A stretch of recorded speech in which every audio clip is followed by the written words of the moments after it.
Olá, meus queridos. Nós vamos continuar a narrativa que o Espírito Santo faz através do livro de Apocalipse. É muito importante que nós, à medida que vamos fazendo a leitura do capítulo 12, tenhamos na nossa mente a ideia de que o Espírito Santo está fazendo uma narrativa. Ele está usando figuras, mas está nos falando de coisas que de fato acontecerão com a igreja. À medida que eu vou desenvolvendo o assunto, provavelmente você vai lembrar da parábola das 10 virgens. Porque, na verdade, este capítulo 12 ele é muito afinado com aquilo que Jesus disse. Se encaixa perfeitamente. Não poderia ser diferente. O autor do livro de Apocalipse é Jesus. Então ele não poderia falar coisas diferentes. Quando entendemos este capítulo, nós compreendemos toda a narrativa que o Espírito Santo faz sobre este período em toda a Bíblia.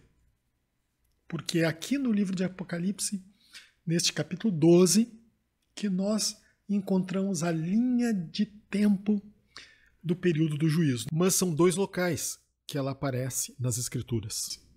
Daniel 9:27 e aqui em Apocalipse capítulo 12.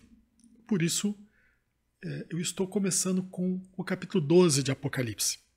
Como falei para vocês, poderia ter iniciado pelo capítulo 1. Mas, devido ao momento que nós estamos vivendo, e para responder algumas perguntas que são feitas, achei melhor começar por esse capítulo. Vamos lá, então. Nós vamos seguir no versículo 2. Então aqui diz que esta mulher se acha grávida. O corpo de Cristo, ele é um só. Isso é bem tratado na Bíblia, bem conhecido. Nós sabemos que é uma só igreja. São aqueles que são comprados pelo sangue de Jesus. E todos que estão em Cristo fazem parte deste corpo. Eu não poderia dizer que Deus, ele hoje trata a igreja de forma diferente. Mas no tempo do juízo, sim, Deus tratará a igreja de forma diferente. Nós sabemos que existem dois grupos de pessoas aos olhos de Deus. Ou seja, a igreja é formada por duas classes de pessoas. Os cristãos obedientes e os cristãos desobedientes à palavra de Deus. Basicamente é isso. Nós temos muitos textos bíblicos que comprovam essa realidade. Nós temos a parábola do servo bom e do servo mau. Nós temos aquela passagem que Jesus fala de um homem que tinha 2 filhos, que diz para que um fosse trabalhar na sua vinha e um deles diz que ia e não foi, o outro diz que não ia e foi. E nós temos muitos textos. Eu não vou me deter a esses textos agora, que são importantes, é verdade, mas vamos nos deter a uma realidade que é mostrada aqui no livro de Apocalipse. Uma vez que começar o período do juízo, essas duas partes da igreja serão tratadas de forma diferente por Deus. São as virgens prudentes e as virgens nécias. E nós vemos que nessa parábola das virgens, Deus trata cada grupo de uma maneira diferente. No final, as virgens prudentes são levadas pelo noivo, isso nos fala do arrebatamento, e as virgens nécias são deixadas de lado. E aqui o texto mostrando essa gravidez, Jesus acrescenta a sua narrativa, o Espírito Santo acrescenta na sua narrativa a figura de uma criança. Ele quer nos dizer isso, que o corpo de Cristo, diante dos olhos de Deus, uma vez que iniciar o juízo, ele será separado em duas partes. De um lado as virgens nécias, do outro lado as virgens prudentes. É importante que nós tenhamos essa consciência porque nós estamos indo em direção ao período do juízo. E a parábola das 10 virgens, na verdade, é uma profecia. E Deus nos mostra que cada um de nós, através da nossa postura em relação à palavra de Deus, ou com prudência, ou com insensatez, dependendo da maneira como nós vamos nos portar, nós vamos ser inseridos pelo Senhor dentro de um dos dois grupos. Então eu decido hoje se eu faço parte das virgens prudentes ou das virgens nécias, através da minha postura diante da palavra de Deus. E esse capítulo 12 de Apocalipse vai nos mostrar com mais detalhes como isso vai acontecer, como vai funcionar isso, uma vez que for dado início ao período do juízo de Deus sobre esta humanidade. Bem, eu falei essa humanidade, não sei se vai ser nessa geração, talvez sim. Se for esta humanidade. Bem, continuando o texto. Achando-se grávida, estamos no versículo 2. Grita com dores de parto. Bem, meus amados, sem dúvida nenhuma o período do juízo será de grande aflição. Hoje nós estamos aqui, hoje é dia 6/7 de 2020. Nós estamos no meio de uma pandemia e eu creio que todos nós estamos passando ou estamos sentindo uma espécie de aflição no ar. Alguma coisa assim muito diferente está acontecendo e o mundo todo, não somente nós, igreja, mas a igreja também, juntamente com o planeta, estamos passando por momentos difíceis.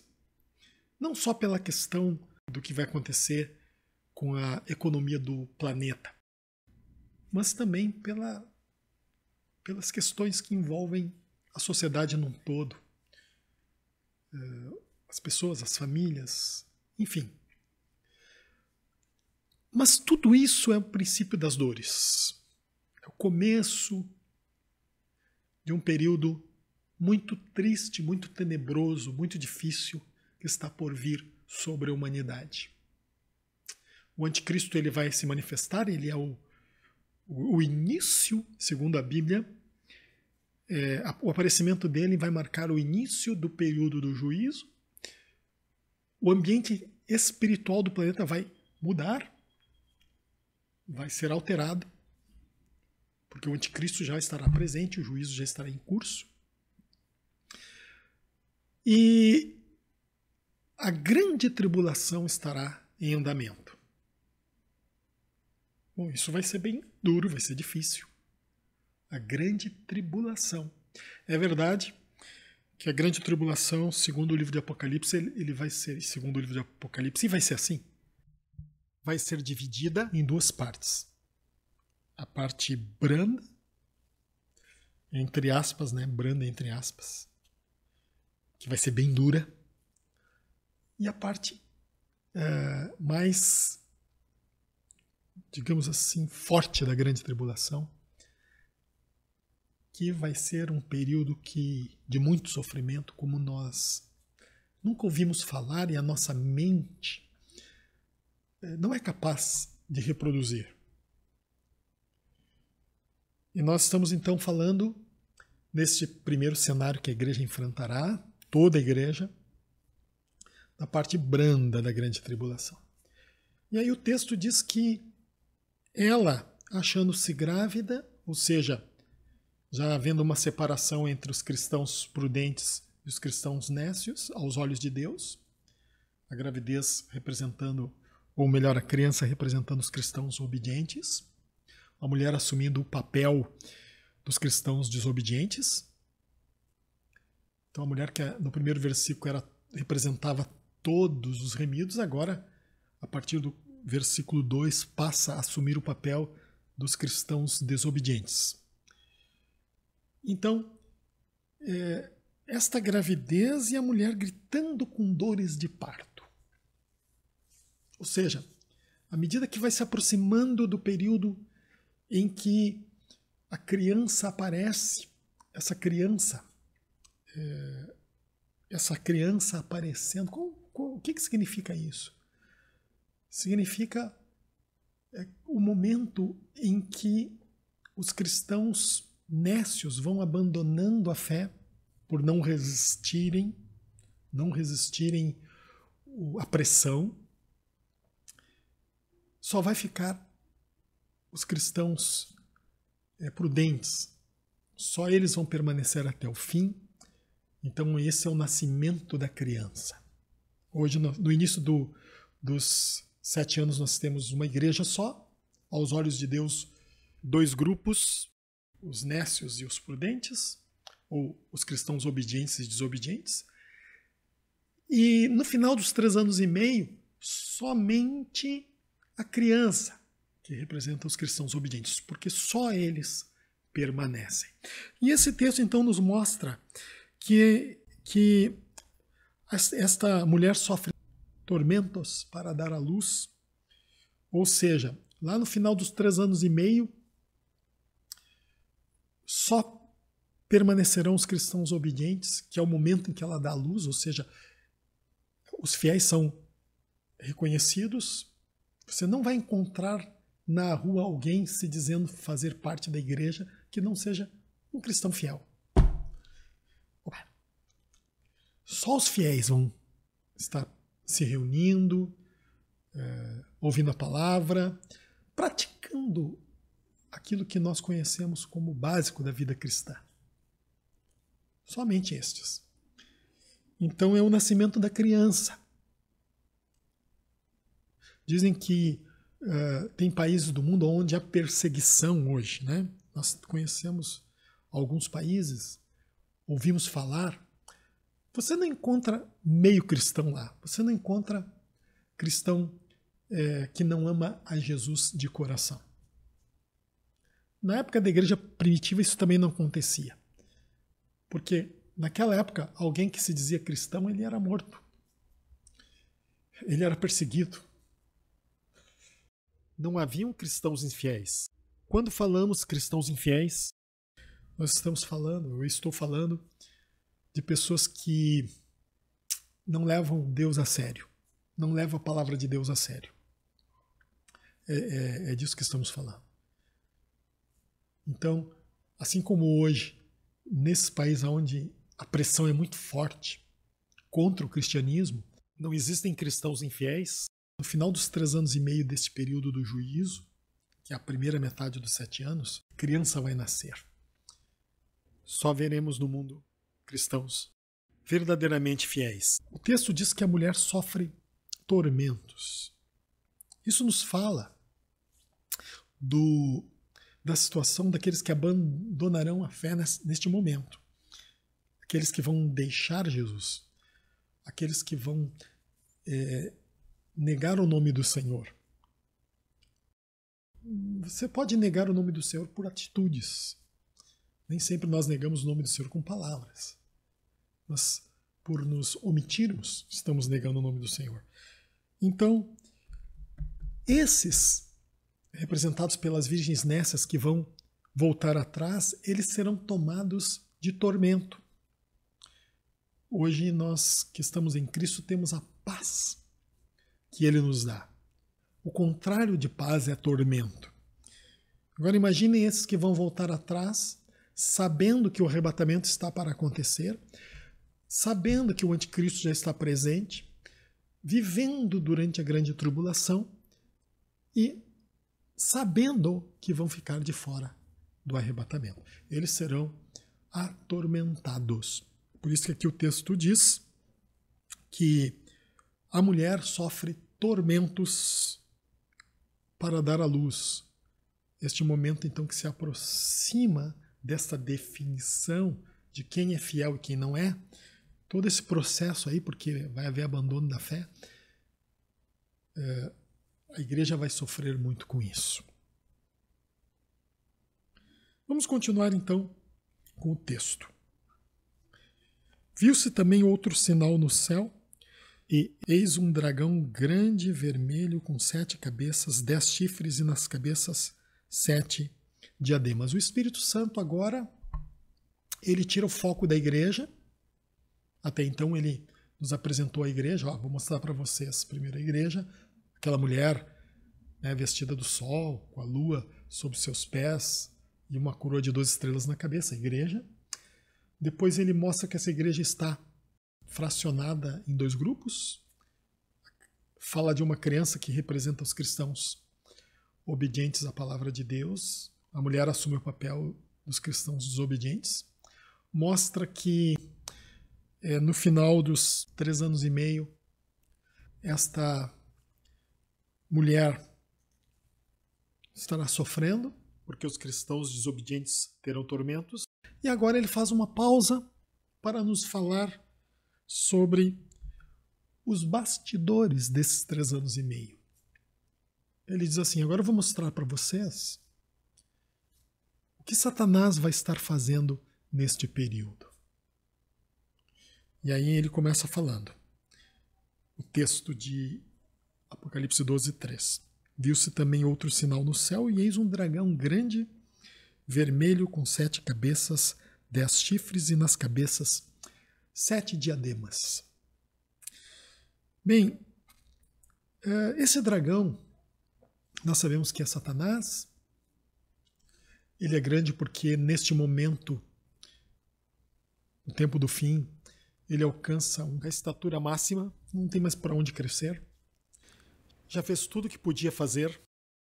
É vermelho porque essa cor do livro de Apocalipse representa a morte, representa a natureza, nos fala da natureza homicida de Satanás.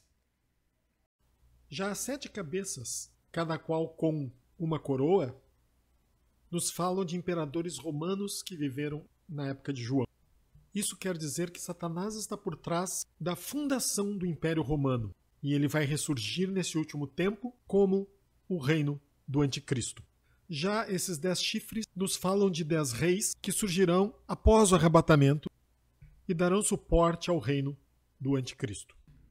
Bem, continuando no texto, então. A sua cauda arrastou a 1/3 parte das estrelas do céu, as quais lançou para a terra. Essas estrelas são demônios que, nesta ocasião, serão enviados por Satanás, concentrando as forças espirituais do mal aqui nessa terra. Com isso, a terra se tornará literalmente o trono de Satanás. E o dragão se deteve diante da mulher, que estava para dar à luz, a fim de devorar o filho dela quando nascesse. Uma vez que for dado início ao período do juízo, Satanás vai fazer uma enorme pressão em cima de todos os cristãos, com o objetivo de fazê-los desistir. Mas principalmente sobre os fiéis, pois ele sabe que estes serão levados por Deus na ocasião do arrebatamento. E ele vai tentar de tudo para que eles fiquem de fora. Bom, esses ataques, eles já ocorrem hoje, mas nesta época serão muito mais intensos. Vamos continuar com o texto então. Versículo 5. Nasceu-lhe, pois, um filho varão, que há de reger todas as nações com cetro de ferro. A pergunta é por que o Espírito Santo utiliza a figura de um filho homem e acrescenta o fato que ele há de governar as nações com cetro de ferro? A resposta é que o livro de Apocalipse nos chama a um posicionamento de responsabilidade em relação ao desafio diário de sermos semelhantes a Jesus. O arrebatamento que está em vista aqui e na narrativa que nós estamos vendo logo vai acontecer, é uma experiência comum à igreja fiel, é verdade. Mas antes disso, é uma experiência individual, pois envolve méritos pessoais. Aproveitando um evento semelhante para elucidar isso que eu estou dizendo, ninguém foi de carona na carruagem que veio para levar Elias ao céu. Então este filho que nasce e está para ser arrebatado assume o papel de cada um dos filhos de Deus individualmente. Isto é revelado quando é dito que tal filho governará as nações com cetro de ferro. Esta é uma promessa individual encontrada nas cartas de Jesus às igrejas. Notemos que esta promessa é feita ao vencedor e não aos vencedores, confirmando aquilo que falei há pouco. Se eu for fiel até o fim, guardando as obras de Jesus, então estarei submisso a Ele durante o reinado de 1000 anos. Haverão outros, meus irmãos em Cristo, que também estarão ali reinando, porque venceram e, portanto, receberão a mesma recompensa. Bem, meus queridos, não sabemos se o juízo de Deus vai ocorrer nessa geração. Mas uma coisa é certa: nós devemos buscar o Espírito Santo de Deus, a sua ajuda, para podermos andar o mais perto de Deus possível, para poder também influenciar as gerações futuras, nossos filhos, nossos netos. Não queremos que eles olhem para nós, pessoas que já têm uma caminhada maior, mais tempo com Deus, e vejam pessoas que vivem de lembranças do passado em relação à caminhada com Deus. Nós queremos sim que eles se inspirem através da presença de Deus em nossas vidas. Vamos orar. Senhor amado, ajuda-nos com teu Espírito, com a tua presença, a andarmos de acordo com a tua vontade. Ajuda-nos a ser semelhantes a Jesus. Senhor, para que possamos ser uma bênção nessa terra, que a igreja seja despertada cada vez mais e que nós possamos estar preparados para essas coisas que estão por vir a este mundo. E não somente isso, mas possamos abençoar aqueles que estão conosco, levando a tua palavra aos perdidos, ajudando aqueles que o Senhor colocou próximos a nós a seguirem adiante. Em nome de Jesus nós oramos e te agradecemos. Amém.